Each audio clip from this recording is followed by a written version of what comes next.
to come across. And that's why the lyrics in that Neanderthal Convention song were punk kids, edge kids, it doesn't matter. You know, it was like, I want people to know from the get-go that we're not a divider. We're just one segment of the scene that you're a part of as well, while still being proud of the legacy of straight edge hardcore, you know.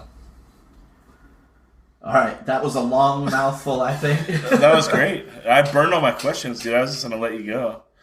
But yeah, do you want to talk about what's the other hit song? You do No Runners, and then you got your real straight edge banger. Well, yeah, on the No Runners 7-inch, No Runners is a term from like football hooliganism. Mm-hmm. Sure. Where it's like, all right, there's going to be no runners. The same thing that happened that night at the Che. It's like, we all have to, like, even, because I don't like fighting. Like, I really don't. And it kind of turns my stomach. And I definitely don't want to be punched. But there comes a point where, like, all right, no runners. Like, this is it. And it was a allegory for straight edge. Like, no running from... So, before we went and recorded the demo, we were in Double Time Studio. And I'd written the song over my dead body. And we were about to record, and I said to everyone in the band, in a very dramatic fashion, I suppose, I'm like, I just want you to know these lyrics are for life for me, and I hope they are for everyone else. So if you're gonna sell out, like, don't play on this, you know? And, you know, of course, everyone's like, shut the fuck up. I'm not who wrote the riff? Who wrote da-na-na-na-na? Aaron. Yeah. Yeah. That's great. It's so simple. Yeah. I mean, I love simple, ignorant parts like that, right? That's an ignorant-ass riff. Yeah. And then, like, the lyrics on top of it are so basic and ignorant. That's what makes the song, right? Yeah. I wanted it to be so... But, like, the most, you know...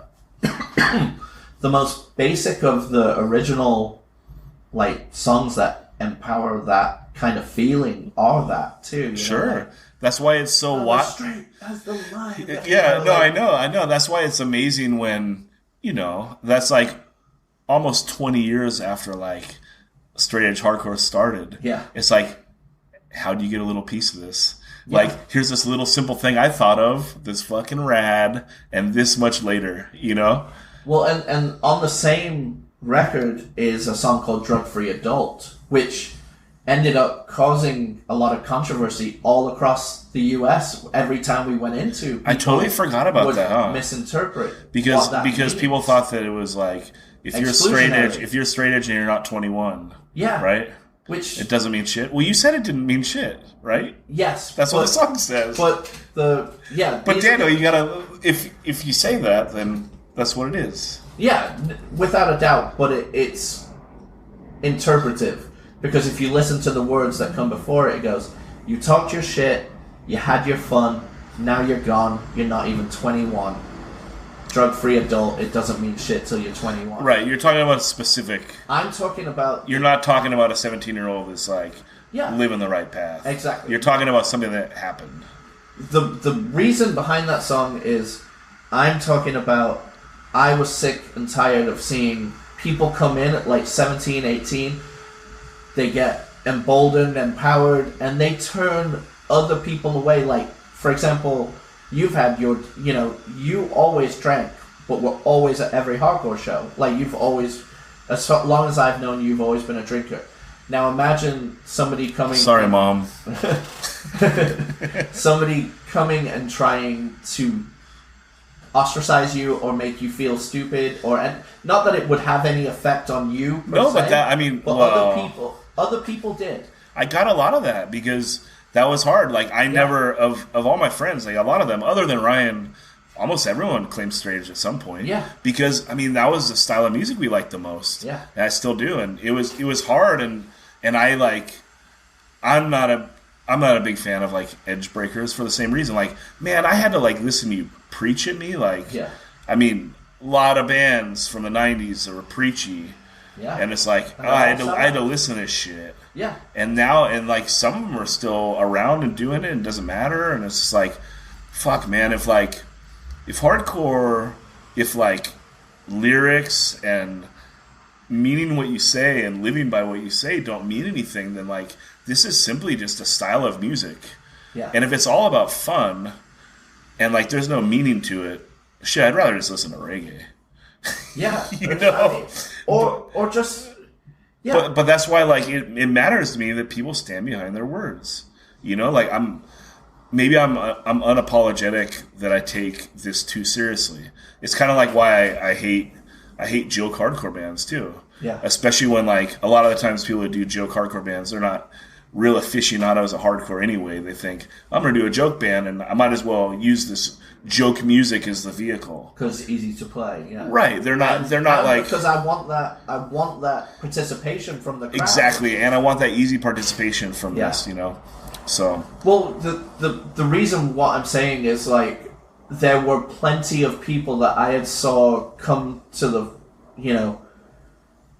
fore in hardcore that would make other punk kids feel stupid for being around,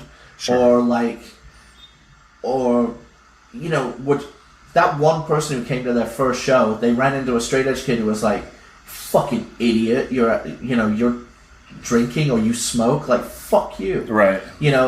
But then not a week later, but a few weeks later, they're not straight edge anymore either. Yeah. And look at the personal crime that they had done in the name of straight edge. That is, they didn't feel at all. Well, so that's what that song was about. But when we got to Richmond, like all these kids are singing along, then we, or like we get hit up before shows sometimes, like what the fuck does that song mean?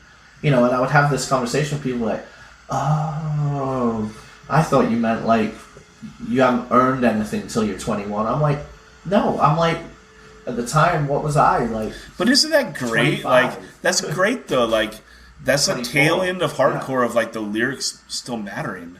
Yeah. Someone read the lyrics, and reached out to you and said, "Please explain to me what you mean," on a very straightforward song. Yeah, you're not writing in code. Yeah, that's fucking amazing because it's only a couple years later when everything turned into fuck this, fuck that, fuck you, fuck everyone. Yeah, F-bombs here. Yeah, and fucking like the new brand was to who can be the most Jerry Springer.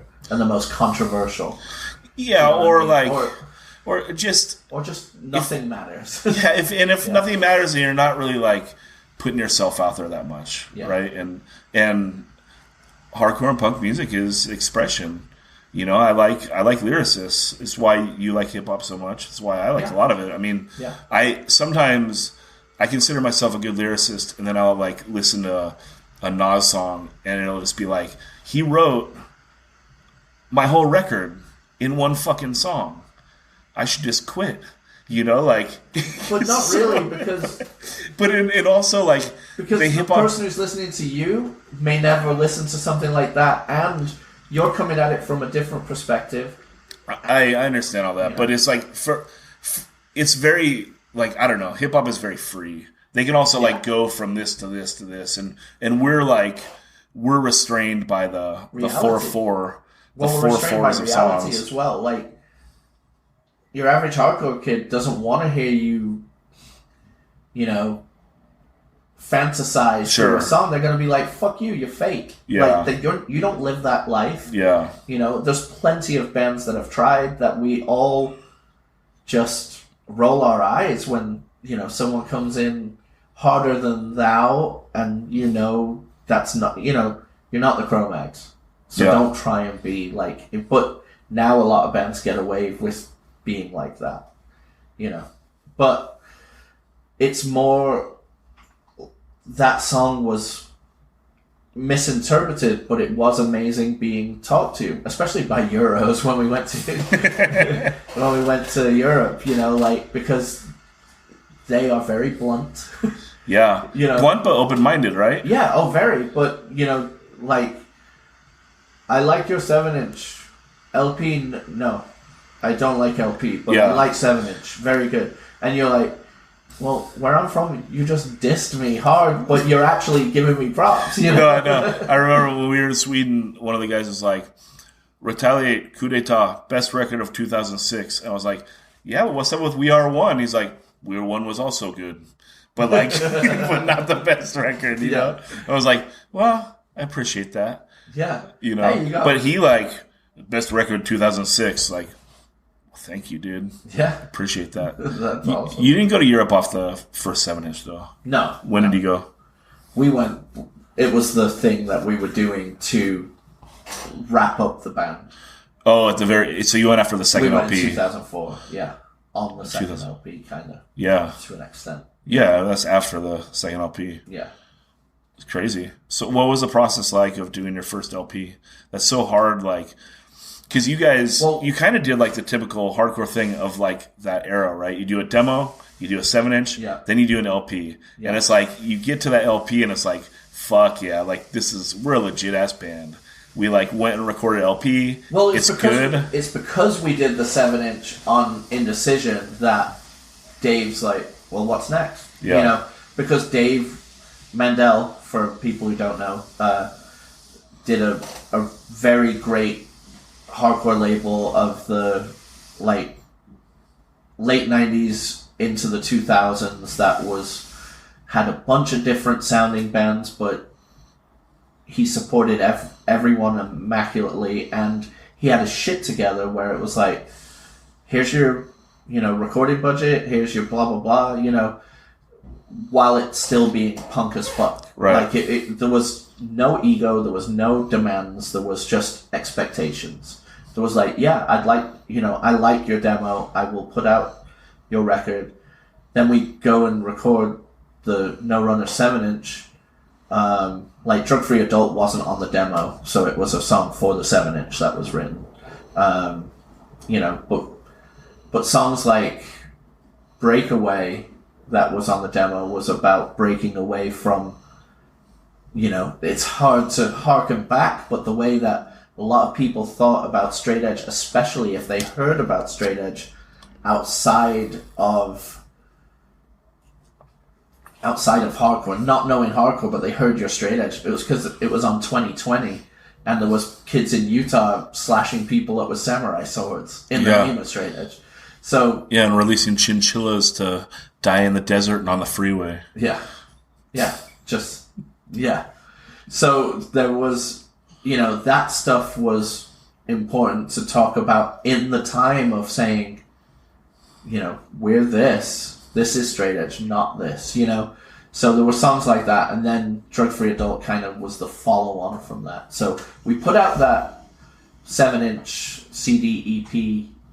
That's right, it was a CD EP too. Yeah, on Indecision, and it went around like the country, and people liked it, and it was really cool to be, having done Palpatine that was very part-time, to doing a band that, oh shit, like, Bane want to take us on an East Coast tour, and then we did a West Coast tour with American Nightmare, and, we were, I guess, the headlining band in San Diego, like, holding the scene down, and the scene was growing and growing. We were bringing more people to shows. Mm-hmm. And then Southern California became a united scene, like, from what I said earlier, like, the PCH, and then Ojai started going, and from there we had Che, PCH, Ojai, like, and Chain Reaction as well in the mix, where there was never a place where we couldn't do a show, and all the band, like, In Control were our brother band, as you obviously know, but we played with Carry On all the time as well, No Reply, Life's Halt. Basically what you put out on that 7-inch at Galita, mm-hmm. Like, those were the bands that made a scene, and then there was Fields of Fire, like, there was a good 10 to 15 bands that were all friendly and would all support each other and all go to their show. Like, how many weekends did I drive from San Diego to Ojai when we weren't playing? Like, I went almost every weekend. Yeah. I think the PCH was the most important, because it kept it real. right? Yeah. Like that place was pretty rugged, and it's like you can, people have different outlooks for what they want their band to be and how they want to be represented, but it's like play there and be good. Yeah. And you can be a good band. You're playing on a stage that's 4 inches high. It's all like cut an awkward way. So like you're getting scoliosis while you're playing because you don't know like, am I aiming this way or am I aiming this way? Like, and like, I don't know. The sound is just like what your amp sounds like. Yeah. The PA.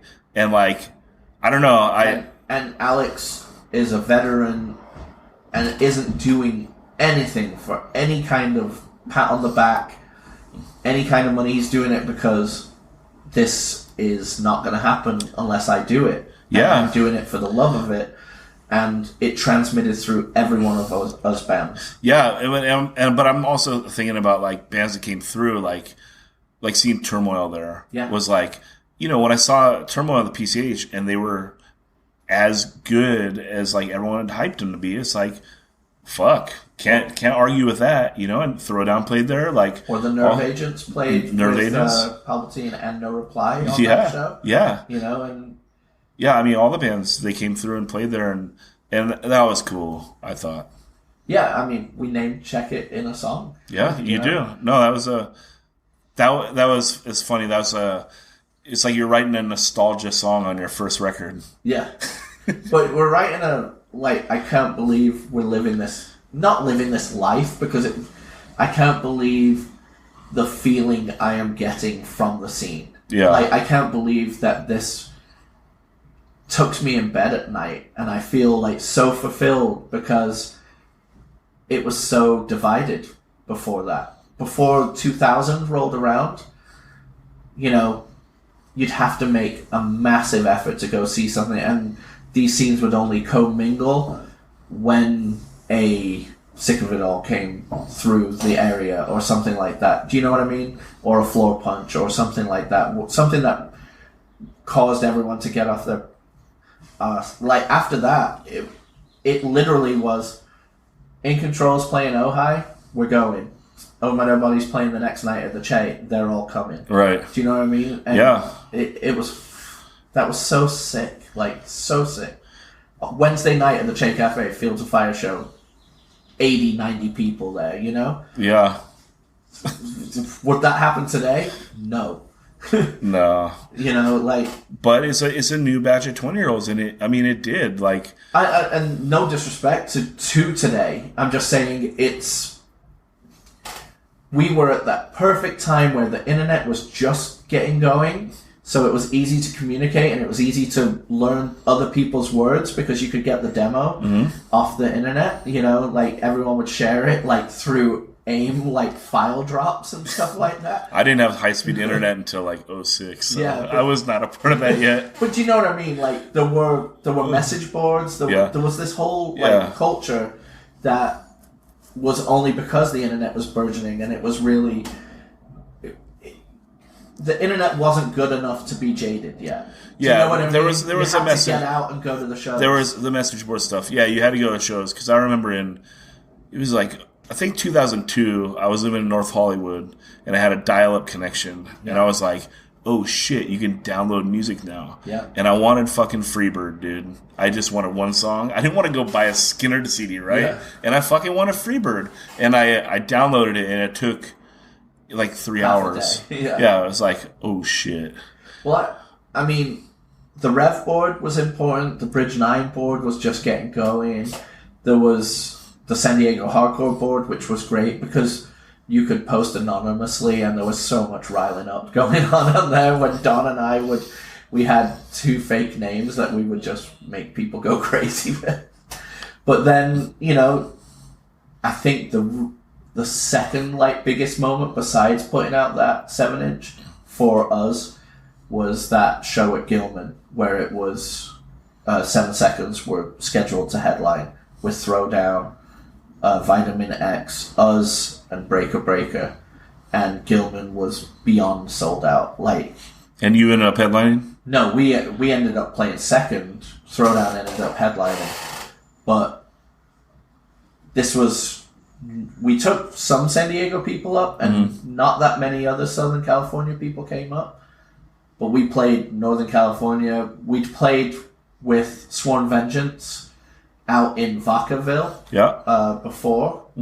So we'll always be grateful to those people that lived in that scene, because when we played Gilman, because we played Vacaville and they, come to our show, they instantly repped for us at Gilman. And then also just being on Indecision had helped so much that everyone knew our words, and we started, and I was like, holy shit, this is a San Diego or beyond a San Diego response in another area. And at that point I knew you're gonna do it, this is happening. Yeah. So then we went on those tours with Bane and American Nightmare after, and they were all fucking amazing too. Amazing shows. We would get responses in places, and it was fantastic. So was that Gilman show right after the 7-inch?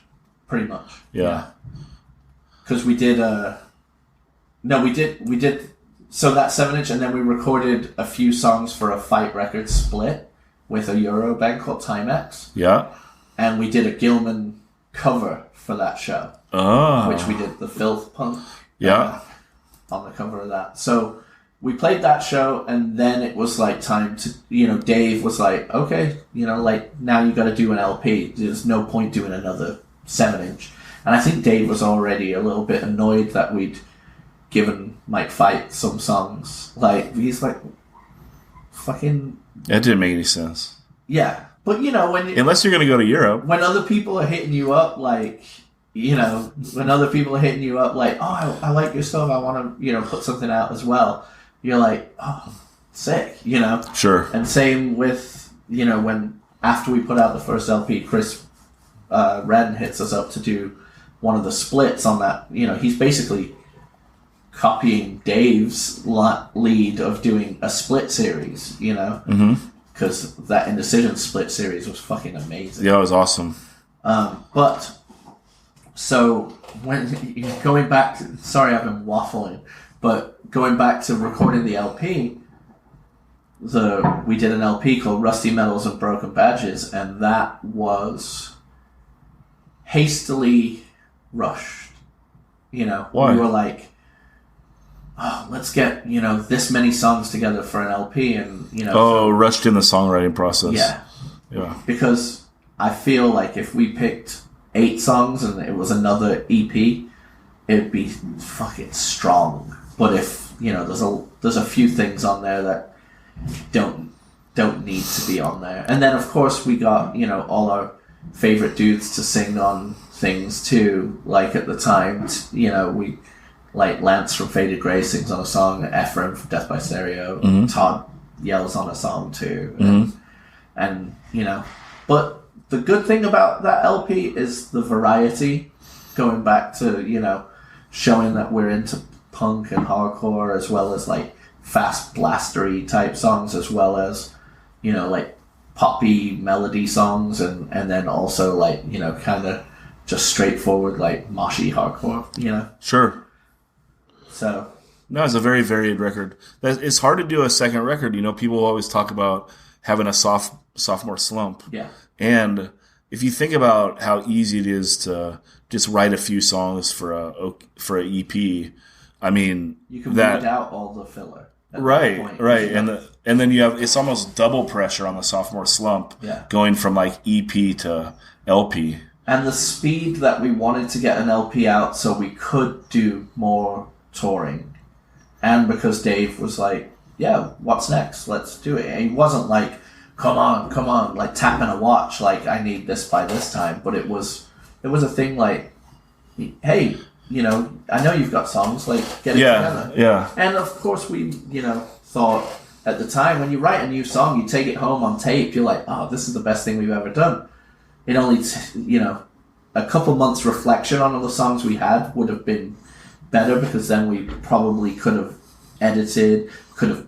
combined riffs from 2 songs to make a much stronger song. Sure. You know what I mean? I didn't realize that you weren't super happy with the LP. I am. There are moments on it that I really like. I also like the way it looks. Like, I did all the artwork for it, like, ripping it all out of a book. But, sure. you know, No, aesthetically, it's a beautiful LP. Yeah, I really like the way it came out. I could drop a couple of songs where I feel it lags a little bit. But, you know, then what doesn't? That's almost every LP. Yeah, exactly. You know? So, and then you do the Death Threat split. Yeah, and that's where I think it was awesome to, you know, Bridge 9 was very, you know, the hot label at the time, you know, because of AN, especially. AN, and if it's O2, Terror's starting, and they did the first record on that. Yeah, they hadn't put it out yet, though. Yeah. But you know, much like, you know, really working behind the scenes and not claiming any cred or anything, but really working hard to having control on Indecision, did the same thing for Terror, and it was in the bag. No, I know. Terror had basically signed to Indecision without, you know, signing, because Dave doesn't make you sign things because, you know, it's hardcore. Right. But Terror had, you know, done that, but then I think Chris had words with Todd, like, Carry On broke up, you know, too fast, and he's not wrong. I mean, they played, like, not that many shows after they put that LP out. Yeah. Well, we toured with Carry On. Yeah, but it's a little East Coast tour. No, so. I'm saying we toured with Carry On at that time when they were the band that everyone wanted to see, and we were a band that people enjoyed, but we were with the hype, you know? Yeah. We were playing with Carry On, but they were making us play after them all the time. Like, you know, even though they'd been a band longer than us, and, you know, they were like... But why do you put up with... Why would you go with that? Because for the most part, I'm just easy, like, no conflicts. And Todd was one of my best friends at the time. I know, but it just doesn't make sense to have you play over them. You think that one of the other guys in your band would be like, dude, fuck that. Yeah, but I think Aaron probably was like, yeah. That's true. You know? Yeah, fuck He's yeah, like, we look should. Look at me, I'm fucking Aaron, you know? That's People true. want to see these muscles. Yeah. But, you yeah, know, really, what difference does it make? Yeah. But we did that tour, and I knew that Ryan was a sellout. But I, you know, because I was such good friends with Todd, I kept it quiet. And there's something at the time, and I really like Ryan. To this day, I really like Ryan. But there was something at this time to see these reactions and people, like, losing their minds to this band, and me knowing that, God, this is fake. Yeah. And it ate me up inside. Yeah. You know, I was complicit. It wasn't my job to whistleblow, but it was also, I was up front singing along at some of those shows, you know, because I fucking love that band. But, you know, the standards I hold to these old dudes, like Youth of Today and stuff like that I'm like, fucking sellouts, you know, I didn't hold that in my face because I was friendly with these people. And, you know, at the time, I should have, I don't know. I don't know how I got onto that, but when we toured with them, it was like, that's how we got hit up by Chris to do the split. Sure. And I think 2 of our best songs we ever wrote are on that split with Death Threat. Yeah. You know, and I think that kind of pissed Dave off too, because Dave's like, man, these songs are fucking good. Like, yeah. You know, so we made sure that they were on the Indecision LP as well. Mm-hmm. The final LP we did. The Sink or Swim. Yeah. Yeah. That's rad. Did you play shows with Death Threat? Yeah. All that tour, and I think we toured with Death Threat 3 times. Because they're definitely one of my favorite bands of that era. Yeah. And they were an interesting one because I remember them touring. If I remember correctly, Bridge 9 re-released that LP. Like, it didn't come out at the time on B9, did it? No. It came out as like a CD first. And yeah, and also they did a demo. Thing. Yeah, and they did a demo before that, and the demo sounded like exactly like Hatebreed with like the piccolo snare. Yeah. but the singer doesn't roar. He's like kind of doing the talking thing. And I loved that stuff. And I remembered they came through and they played Skate Street in Ventura. And there was like 10 people there. But as soon as like Bridge 9 did the record, because that was a big divide of like the I don't know, the more straightforward, like the B9 hardcore, like what's okay to like and what's not. And like Death Threat was considered like they were like a tough guy band. It's like it was a totally different scene at that point. And like they came 100%. Through and like because all the Oxnard kids, we liked everything. We went and saw them because I had 25 to Life. Yeah, I know. In California, Oxnard is where they landed. We're big 25 to Life fans County, too. San Diego. Yeah.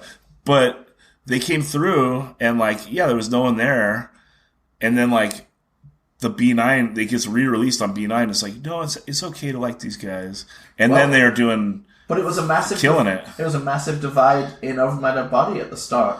Scott liked Death Threat first, but Scott also liked E-Town Concrete and all of these other bands. That's some good taste, dude. Yeah, all these other bands that I wouldn't give a chance. Now, I say San Diego is very open-minded, and we've always given everything a chance. If you were tough guy hardcore, you didn't really get a chance in San Diego. Yeah. Like, Forced Life had a hard time.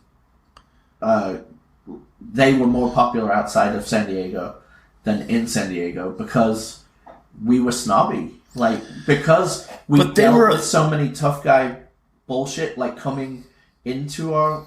But you're talking about personalities. Music-wise, Forced Life was more metal than they were like tough guy hardcore. Yes, but it was the people who liked the tough guy hardcore stuff were the Forced Life fans in San Diego. You know what I mean? So, we were a bit petulant about, they're a little bouncy. That's not going to fly because we know the shitty people are going to come to these shows. So, I mean, this is speaking from my vantage point. Other people may feel differently. Mm-hmm. But that's the one thing I can throw back in our face of saying we were very open-minded down here. That's the one thing we weren't. But it took OMDB touring on the East Coast for me to go, oh, this is fucking sick. Like, these bands are great. And Scott was the first one in Over My Dead Body who liked it. Then I love Death Threat as well. And then, Rob and Tommy would like laugh at us. But then when we toured with Death Threat, they loved them too. But they would still like find things comical because 4, 5, 6, 7 Lates it's very tongue in cheek and comical, but so sick at the same time. Like there's only that band that could do that. No other band could. Like, no other person other than Aaron Knuckles could do that in a band and it be, like, I don't know, like... Well, his stage presence, too. Yeah. Like, I remember... Because it's real. Being younger, you feel like, like, if you move on stage, like, that's entertaining. But he just, like, posts up and fucking goes for it. And it's like, I mean, it's like it's a magnetic appeal. He has so much confidence. I've learned of like singers. I would put him in like probably the top 5 of what I've learned like as an influence like and that. It's still going. And we just saw him with Madball and they were amazing. Yeah, he has a whole new like scab lineup that killed it because they played the songs really good, and it's still Aaron up front. Yeah, what happened? Oh, they played the same night as Cannibal Corpse. I had to go to Cannibal Corpse and Morbid Angel. But yeah, I love Death Threat a lot. And so that was rad that you guys did that split. Yeah, and the tour that we did was Hope Conspiracy, Over My Dead Body, Death Threat, and Carry On. Like, going all up sick mixed bill. Yeah, super mixed. And it was what I said about, like, Southern California was this, like, thing. But I think at the time, hardcore... Because we would play the shows with Throwdown and... not much of... Adamantium had kind of ended at that point. So it was more like Throwdown and Bleeding Through. We would play those bills, too. Mm-hmm. Because we were Indecision family, you know? at the same time, and we would go over in those places too. On the strength of us being on Indecision Records and on the strength of us being straight edge. Yeah, we didn't get that. Yeah. I know even Carry On didn't get that. They did it to an extent near the very end. Well, I don't know how many shows. I don't remember how many California shows they played after the LP came out. Yeah. It wasn't many. No. It was like less than a handful. Let's break it. All right, we're starting to back up. My butt hurt, so I wanted to stand up for a little bit. But yeah, so you do the last LP, Sink or Swim, and then so you played for what, a year or so after that? 2 years? No. The thought going into Sink or Swim was, Rob had left the band at that point, or before that.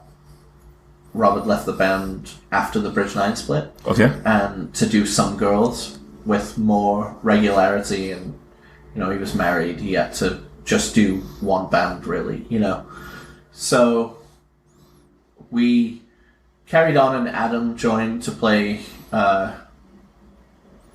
bass, and at that point our roadie, Mike, had taken over from Dave Kennedy, who had taken over from Scott, So Scott had been kicked out because he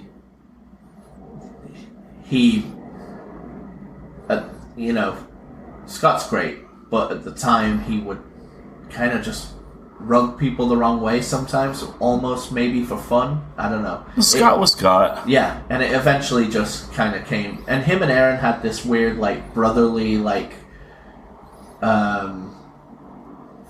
almost sibling rivalry, so they would always try and outdo each other, and it just had become enough. So then Dave Kennedy played with us on the Death Threat split, but then his old friend and high school buddy Tom DeLong wanted him to be in Boxcar Racer, so Dave's like, see ya. Yeah. Even though we hung out every day at that time, it wasn't like a case of, it wasn't because he wasn't hardcore or anything, it was because this is an opportunity to play music for a living, and that's what he wanted to do. So then our roadie, Mike Arney, started playing guitar, and then Adam joined, and we had this really solid lineup where we would just play shows all the time. We'd go, and we were writing what I think are really good songs. Some of, especially the first half of Sink or Swim is up there, if alongside No Runners, is the best stuff we did. And we kind of, when that record was fully done, we never wanted to be a band that overstays their welcome. And band discussion, this was talked about in the van on the way to shows. It was kind of all right, let's. And and then I'd started hitting up Avocado booking about touring Europe, so that as that started come to fruition, everyone in the band is yeah, I really want to do that. And it basically became a thing where it was, okay, well, here's the last thing that we've been waiting for. Unfortunately, we never went to Japan, which we really should have and tried to do as well. But sometimes when you're in a thing, it takes people to reach out and go do it. Sure. A lot of the time I would think oh, we're not as hyped as American Nightmare, so we can't do that, or we're not as popular as A Sick of It All or anything. Obviously we weren't as popular as A Sick of It All. But what I found from reaching out to Avocado in Europe is yeah, of course you can do this. It's the same as it is doing it in the US, if not easier. Sure. There's a better grid of venues and putting you up and taking care of you than happens in America. But the great thing that we had for touring in the US is Matt Pike was our dude, and he would put us on these tours all the time without really, requiring anything back. It was so nice of him. No, Matt, get us those shows. Matt Pike is awesome. what a hard thing to be a booker like that. Yeah. I don't know, what would you call what he did? A booking agent? Yeah, booking agent. He had his own agency where he would have bigger things. So it would take time away from him probably earning money from other acts to take care of his hardcore friends. Yeah, I remember he helped us out a lot. The first In Control tour with Fields of Fire, those guys booked, and it was like a shit show. Like, it just didn't make any sense. Do you know what, though? What the stories coming back from that tour and for the hardship that your band went through on that tour, like, obviously I'm not jealous of playing shows where 4 people came, but I am loving those stories, and I'm also loving what it made your band, like, even more, for lack of a better term, blue collar than blue collar, you know? Fair enough, but okay, so to be a blue collar band, you also have to be smart. Yeah. And that means you don't crisscross the East Coast. Like, you're not, you shouldn't play Virginia and then go play, then you go play New York, and then you go back down to North Carolina, and then you're back in D.C. Yeah. Like, you have to be smart about the way you book. So after, because, if you're getting $50 a night, that's not enough money to afford to backtrack. Yeah. So the next 3 tours I booked myself, and on our final tour, I had already basically laid everything out and booked, 60% of it, and then it turned out that, like, Bane was going on the same route. And I know this happens all the time. Matt Pike told me, like, bands, they see that Bane books a tour, or like American Nightmare books a tour, and a bunch of bands call them like, oh, we were planning on doing the same thing. Can you get us on these shows? And I told him, I was like, dude, we're fucked here. Like, I have to play Arizona that night.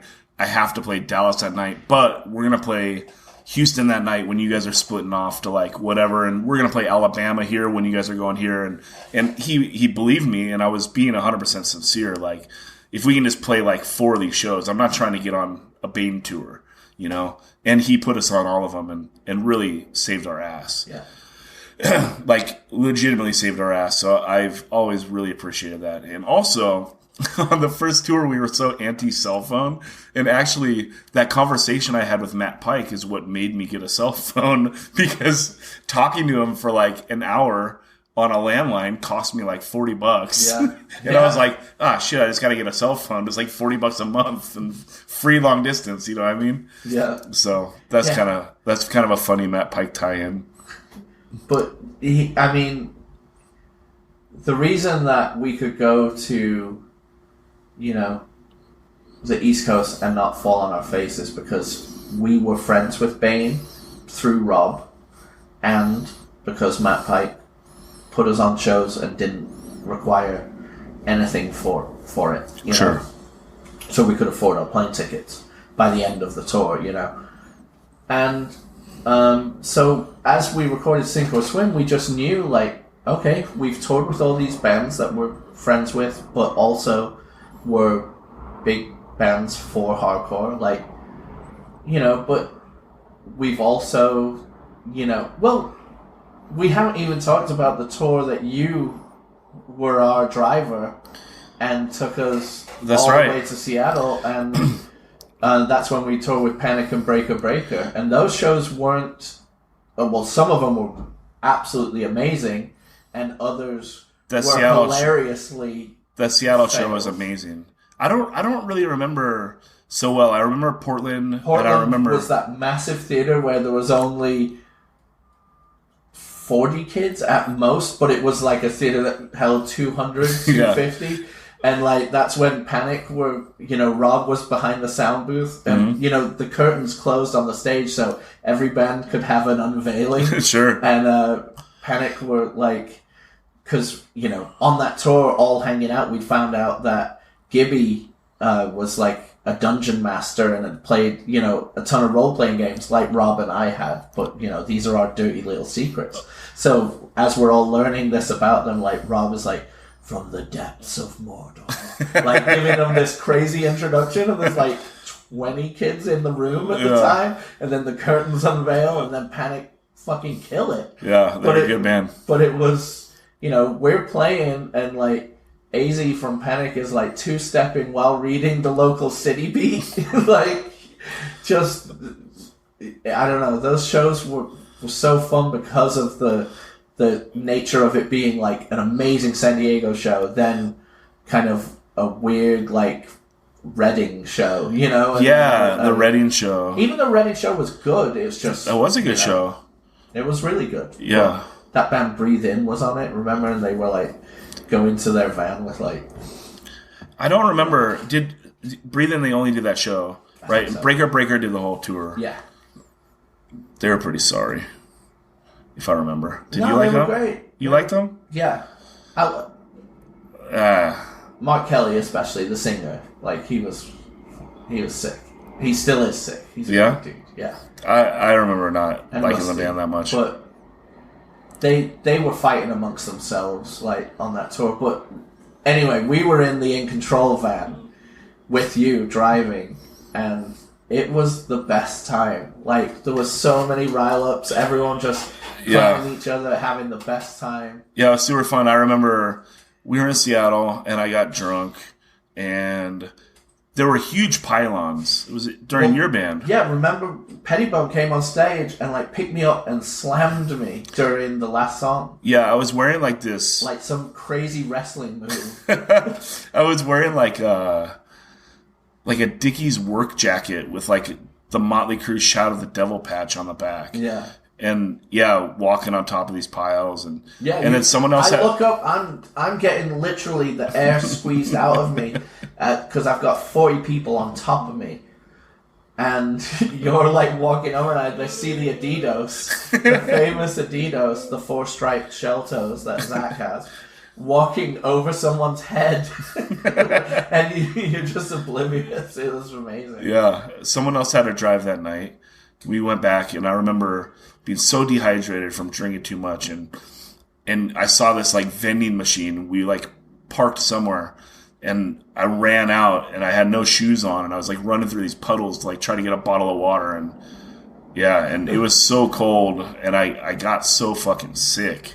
I remember like by the time we got to Gilman, but that Gilman show was fucking epic as well. There was a Gilman show on that tour too. Yeah, man, that was a banging little tour. Yeah, that's awesome.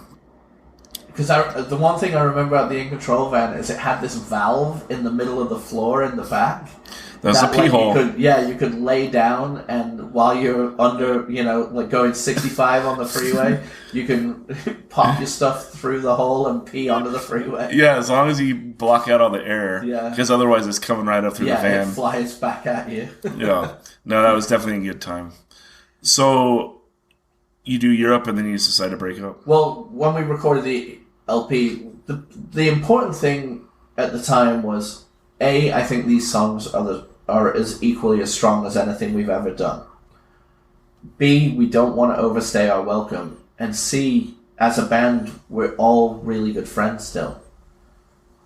Don't want to be one of those bands where one person is like, ostracized because, he has an attitude or anything. So it was kind of decided, like, let's go to Europe, and when we come back, let's play a few shows, and then do our final show in November of 2004. And we played the Che. It was packed as fuck, and it was epic. What was the lineup? Do you remember? For the last show was Spencer's band, Find 'Em and Kill 'Em. Okay. They were on it. God, I'm senile. Yeah. I swear, I know, we should have pulled up this flyer too. Yeah. But yeah, it was a great last show. I think I have it in my phone somewhere. Because Matt Mitchell's our roadie. Matt Mitchell's the best dude ever. Sent me a bunch of flyers because I didn't really keep anything like I should have from our, history of being a band. I didn't keep really many flyers. I initially started to, and I think that's why he started to. He saw that I was like archiving things at first, because I used to make all the flyers for the Che, all the shows. Right, because you were at Qualcomm. Yeah, exactly. In a copy room. Yeah. So I would just make flyers on flyers on flyers, and I think he saw me kind of archiving and was doing the same thing, and then he kept it up, and he has all the stuff. And at some point, I'm like, can I get copies of your copies? Yeah. No, it's nice to have someone to archive, and it's better if it's someone other than me. Like, I need another collection of something. Yeah. Record collecting is already terrible enough. Yeah. And I've done a good job at cutting back in the last year, kind of. Yeah. But yeah. So let's talk about, you break up, and then you don't do a band for about 5 years. So, but you're still participating? Yeah, I'm still going to shows all the time. I'm also, that's the thing, is like, oh, you were in this band and my band played with you here. We're coming through. Can you do a show for us? And I would help people do shows with Spence. Like, if Spence couldn't do it, I would do it a little bit more. But Spence was very good about, like, hey, they need a show. Can you make it work? And he was really good about it. Yeah. Okay, so it was Internal Affairs, Last Priest, and You're Next was on that last show.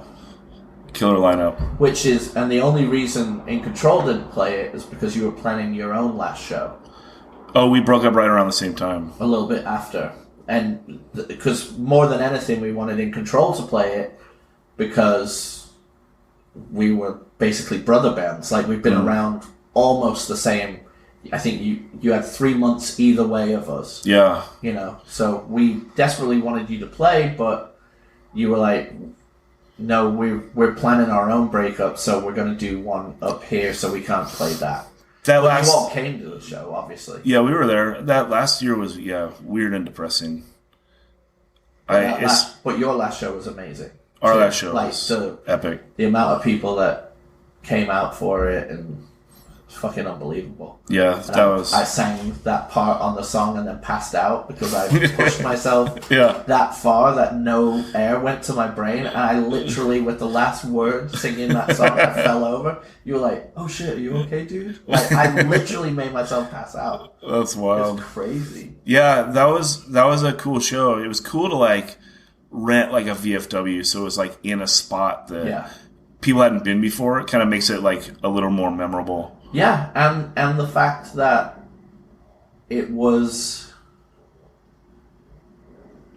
like old veterans from your scene that didn't check you out really while you were a band, had heard like, oh, this band that reps the Nard is finishing, and they all came out and you blew them away. Like, they'd heard, they knew you guys around and stuff, but they never really came out. And at that, every age group of Oxnard was at that show. Yeah, that was a lot of people. So, what I was talking about before was, like, after Built to Last broke up, it was like an easy transition to Overhead Body. And, like, so there was no fall off of the scene. But I remember, I'd been coming down to San Diego for hardcore shows since about 97. Off and on. And then, so if that was 04, I felt like it fell off a little bit right after Oh My Body. And then, like, the interesting thing is the next band that popped up as, like, a legit draw was PC Death Squad, right? Yeah. Do you remember it the same way? Or do you remember there being another band that, like, drew that many kids before PC? Between Oh My Body and PC? I remember as soon as OMDB stopped, the shows that would get people out a little bit were more when the like locking out bands and stuff would come through. But only like touring bands and stuff like but that. But there wasn't a local band? No, I mean,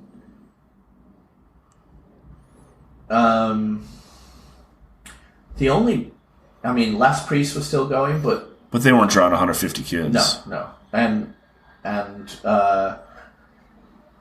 Jedi's band was playing, and Your Next were playing, but it became a struggle without like the anchor band. Yeah, for the scene, you go to a mall and there's an anchor store that sure. Is gonna get this many people in the mall. Sure, it's kind of like the same thing for a band in a scene. Like there's that one band that like, hey, this band's coming through, I can put these guys on it, and between the touring band's draw and this band's draw, it'll be a really good show. Yeah. And that's why I thought it was interesting that PC Death Squad is like, it was such like an antithesis to like kind of everything that San Diego was, and then that it like took off like that was like very interesting. Yeah, I would say there was a couple bands around that time that were still, there was a scene outside of our scene, which was the As I Lay Dying and all of that. Sure. Like metal Christian shit, which never really entered our scene. It never crossed over, even going back to like the NIV stuff. Yeah. Right? Well, we would do shows with those bands all the time, but it would always end in a fucking the setup versus the Christian kids debate, like ad nauseum, to where, and rightfully so. It was kind of like, you can't come in and enjoy our DIY scene, but you don't ever invite anyone to play your church massive shows. Yeah, I remember that happened to us on tour once. I was trying to book. It was like somewhere in Nebraska, and I think it was. Oh my God! What? They're huge now. It's a hardcore band. They were like a Christian band, and now they're just. Who the fuck are they? They just went to Mexico with Renee. They're huge. Comeback Kid. Yes. Yeah. Yeah. Because they were from Figure 4 originally. Yeah. And they were like a Christian band. And, and this kid, I hit him up. I was like, hey, we're going to be there on that day. Can we get on the show? We don't need any money. It's like we're literally passing through. Like, that's where we're going to be. And he's like, no, it's like a Christian only show. And I was just thinking, like, man, this sucks. Like, it's talk about like total exclusionary. Like, to have a band, like they probably didn't know. They didn't know that they weren't not letting non-Christian bands on the show. But if they did know that, that's kind of like a bummer. Yeah, no, and they definitely did. All those Christian hardcore bands benefited from the duality of life. Exactly. Where some hardcore kids like Zayao and those things. Some regular hardcore kids fucking thought they was stuff, but there's scenes like San Diego, to an extent, we were a lot more, we let it pass a lot more, but like Atlanta and stuff like that, no fucking way Christian values being allowed in the scene at all. Like, we played that Furnace Fest in Alabama when we were on tour with Terror and Death Threat. And Count Me Out.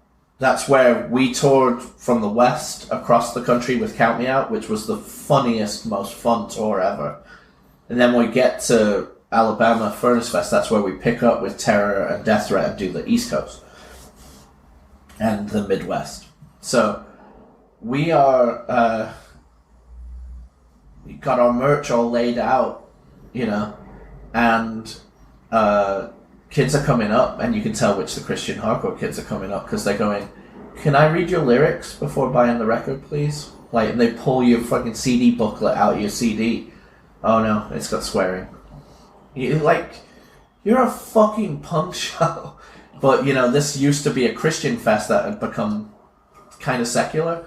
And speaking of our friends from Atlanta, Most Precious Blood played, and they had a anti, religion song or what. And I remember, and I'm atheist, but at the time, like my friend Jeff and all the Atlanta hardcore kids, they all jumped in the pit and started ripping up Bibles like during this song. And at the time I was like, oh, that's harsh. But now,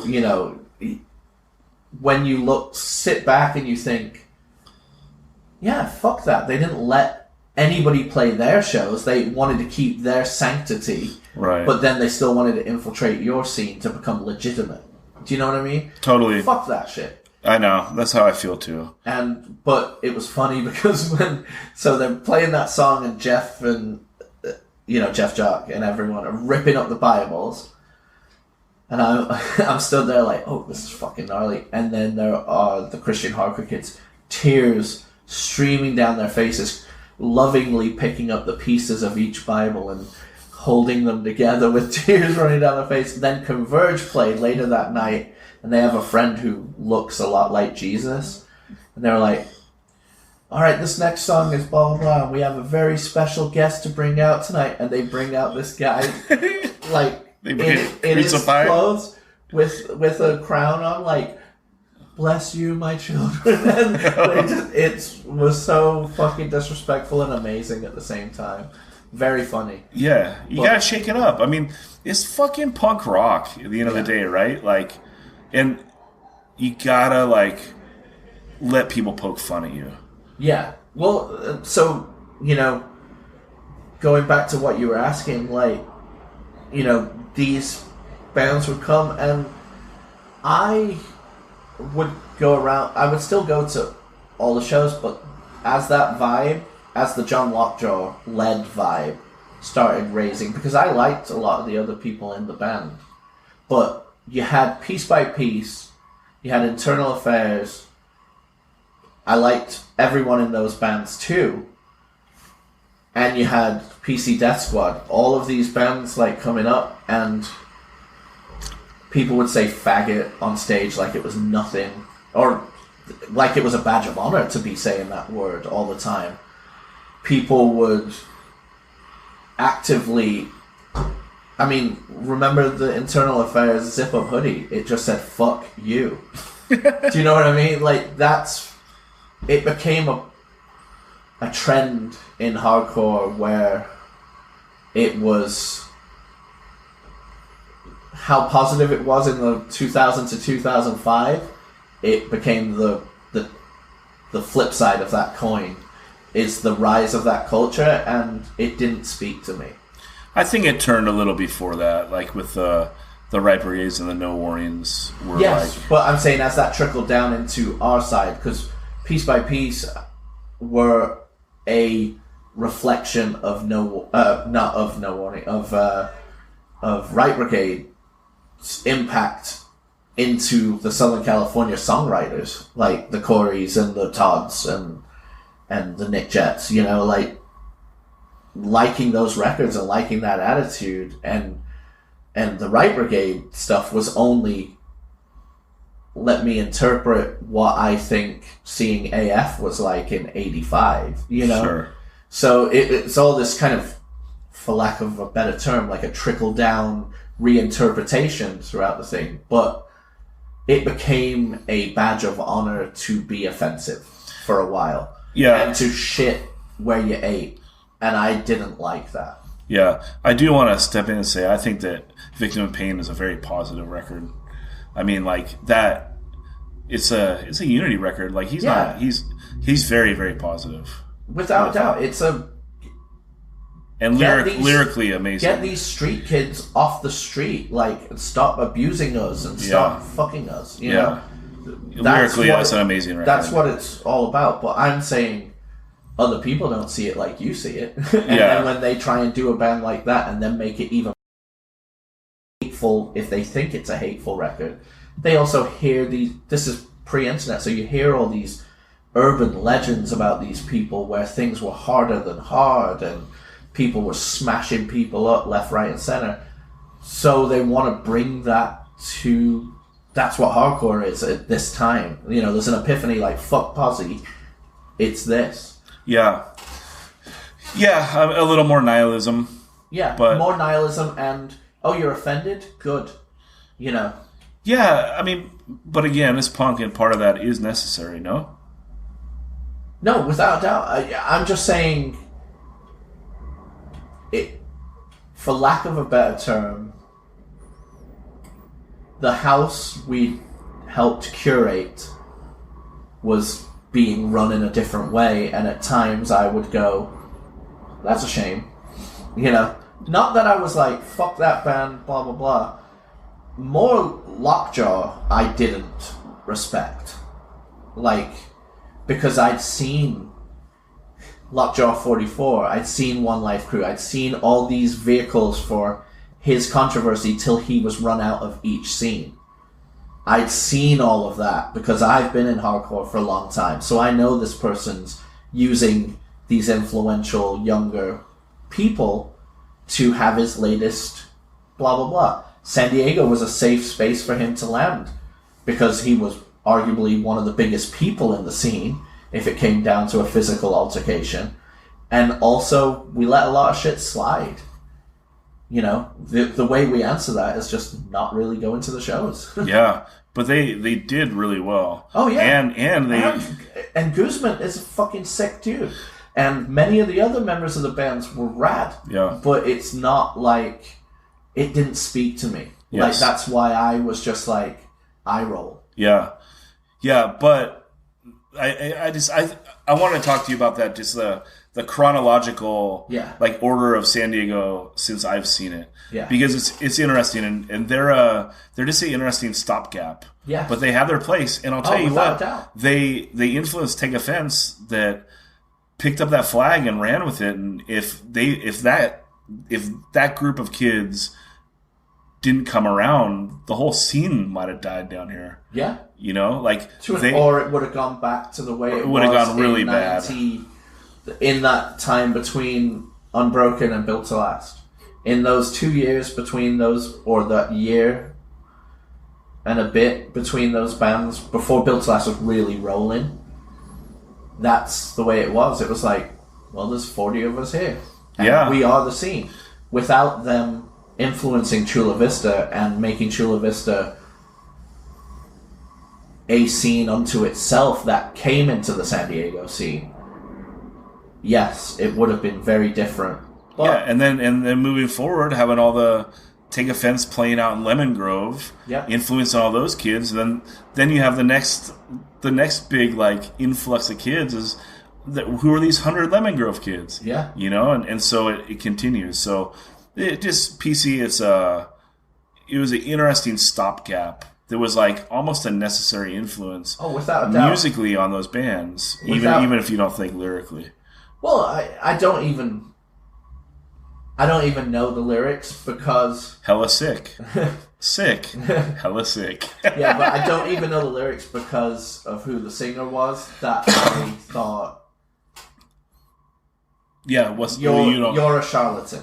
Sure. You have been a charlatan everywhere. Now you're a charlatan here. And I would occasionally have a friendly conversation with him from time to time. But for the most part, my first major interaction with him was him stopping him fighting Tyler's beef with Tommy when him and Jess were going to jump in and beat him up. I'm like, this is the Che Cafe. You don't fucking do that here. You know, and stop, you know, attempting to stop it for the most part. And, you know, so when you've got that attitude, like, fuck the Che, but then that's the only place you're playing later on, I just think... Yeah. You know, but also, one person doesn't make the band. The band...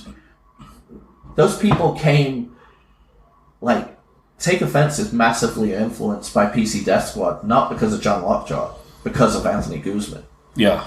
Because he was the dude from that area that lived it, not Lockjaw, you know. Agreed. So that's why that band is important as that stopgap, is because those, like, working class, like, Chula kids that fucking went to NASCO, worked a long day, and then came and played shows, fucking with the boots still on, blah, blah, blah. That's why that band counts. And that's why that band deserves merit. I just don't think the singer deserves any merit. That's just my opinion. Hot takes with Dan Sant. Well, you know, I don't, you know, I think that's a fair perspective. Yeah. I don't think you need to defend yourself. Yeah, no, I'm not.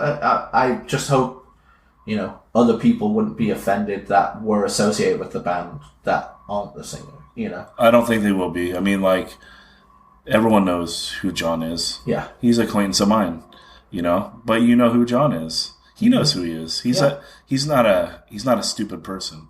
No, like he's very self-aware. Anymore? No. Exactly. He's a comedian. On. Yeah, exactly. And that works for him.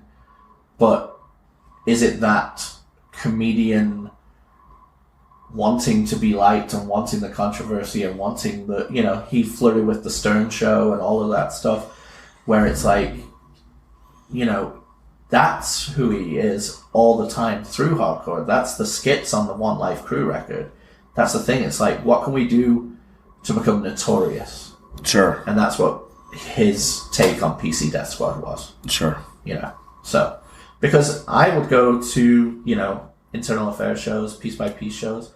Like, like that piece, I remember Corey, my friend, you know, from Carry On, punching me in the fucking face during a piece by piece show, because it's that line, another day I'll punch you in your fucking face, and everyone in the band would punch someone in the crowd at that point. And I got fucking socked. I was just like, friends don't do that. You know, like, I don't care, like, what's hard or anything. I was just like, dude, I'm in Ojai supporting your band. You just fucking punch me in the face. Like, you know, part of some things died a little bit. You know, not in that moment, but in this rise of fuck you. I don't care. You know, it's more important to look hard than to stand for something. And that, to me, it just doesn't speak to my DNA of hardcore. It's more about, what are you thinking? What can we do together? You know, or what are thoughts behind this? You know, like, are we getting away from meathead mentality, or are we celebrating it? And the reason I'm into punk and hardcore is to get away from meathead mentality. You know, so when I saw the rise of that, I won't say I became jaded, because I've always bought hardcore records, but I would say my frequency of going to shows around that time dipped a bit. You know, so. Yeah, same with me. I mean, In Control broke up in 2004, and yeah, like the next year was a really weird year. But then fired Retaliate back up in 2006, and it's been nonstop ever since. Yeah, but I feel bad that I am not as, you know, at the start of Retaliate, I was very much in touch with it, and you would send me songs and send me lyrics. What do you think of this? Blah, blah, blah. And then, you know, just through distance and time and my frequency of going to shows around that rise of Retaliate kind of slowed down a bit. But it wasn't necessarily... But Daniel, it's never too late to jump on that Retaliate train. There's always space on the Retaliate train for everyone. I don't give a fuck. If you didn't hear us yet or whatever, it's the best hardcore band. We're the best hardcore band. And jump on board, man. We love everyone. Mm-hmm. You know?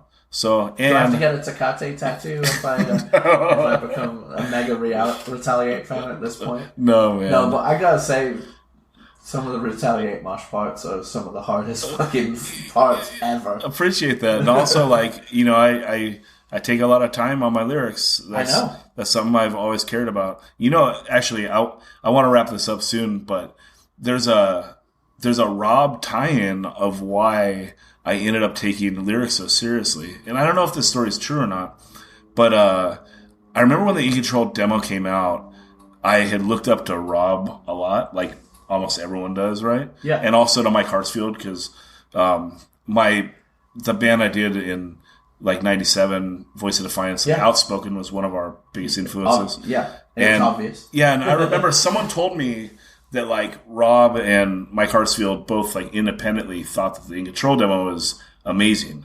Yeah. And me as a 19-year-old, I was like, oh my God, that feels so good, because this is the first time I've ever written all the songs myself and everything.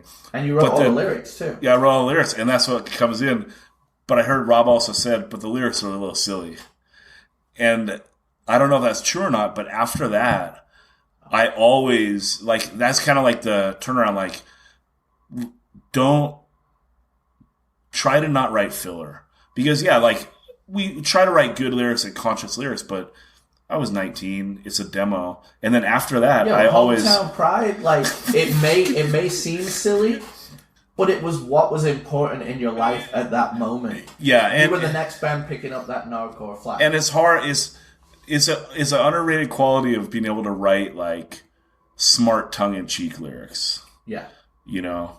So, but anyway, that is like hearing that that's like what made me take lyrics like really seriously, like from that point on. So for the last 20 years. Well, the good thing about your and I's friendship, both having jobs where we could jump on the computer like during the day, is we would pass our lyrics back and forth. And what do you think of this? Like, yeah, and we would almost tweak each other's lyrics on certain things. Like, does this come across like I mean it to? Do you understand what I mean to say about it? In black and white. And it was, yeah, that was great. And then, you know, I was psyched when you asked me to sing that part on a song about a friend of ours. Yeah, that was, you got one of the best parts on one of the best songs. Yeah. But I never got credited. And killed never it. Got credited on the LP. It's like we forgot to put the Stagel dude on the next record, too, when he sang. And really, we forgot to put that, huh? Yeah. You didn't get credit on the LP? No, but... It was not out of spite, No, obviously. no, of course. But that's what was funny is, like, when people... Like, some people would be like, did you sing that part on the In Control? Because I was singing a bit more aggressive than I did. But it sounds on like MDB you. stuff, yeah. But, Totally sounds like you. Well, I sang more aggressive later on in the band, but Sure. this was post No Runners, and I was singing, trying to be a bit more for what I would interpret as being Jules-ish, which I didn't sound a damn thing like Jules, but I wanted to, because Jules is the best. Sure. But yeah, I found, like, that's around the time I found my natural, like, proper, like, singing or screaming voice, I guess. That's awesome. Cool. Anything else you want to jump into, or do you feel like you've been fairly represented? I don't know. You tell me. You've been listening to me waffle on. I think so. You know, that, you know, at that time, like, as that band, I, you know, started playing in northern towns, and that was a bit more, like, punk, but, like, the very classic essence, I guess, to an extent. It was also a little bit Britpop-y to an extent, like Libertines and stuff like that. Not like classic like Blur or anything, but I was doing that band while still playing, you know, we still play with hardcore bands and stuff. So, but you know, it was that kind of thing like, oh, it's the new Oh My Dead Body band. Oh wait, this doesn't sound a damn thing like it, you know? But we, you know, I think, did Northern Towns play with Retaliate once? Possibly. I think just once, but yeah. Because I definitely saw you once. Yeah. So, I don't know. But that band was very... We really practiced all the time. We played music together. That was the primary. The secondary was the...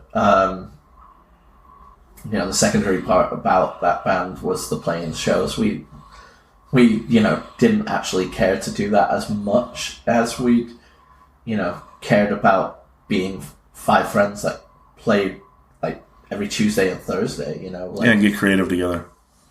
Yeah. But, yeah, no, I've enjoyed talking about, you know, all this stuff. I'll have to do it another time with you where I can actually, instead of chronologically, like, chase down where we've gone, but, like, talk more about, like, the individual members, and because, you know, it's one thing to be the mouthpiece for the band, like, and explain about where we were at or what my perspective on things is, but it would be great to, you know, at some point somewhere, like, us talk about, like, the members of your band, the members of my band, and, like, what made them so fun and funny. No, I would like to do that. So the point of this podcast is basically just interviewing people that I want to interview, but also I want to do some ancillary figures like that, and then also an interview like this is necessary. I want people to know the history of you and your bands, but I would definitely love to the next time we just riff on bullshit. Yeah, and just talk about certain shows. Well, obviously we got into that one show that's quite infamous, but just, you know, there's so much funny stuff that was pre-internet that we can all, you know, like, it might be a kick for people to hear. Agreed. Because as a fan of podcasts, these are the kind of things that I, on my commute to work, love, like, just chuckling along to, and anyway, but it's been really fun. Thanks for having me on here. Yeah, I really appreciate it. Thank you, Daniel.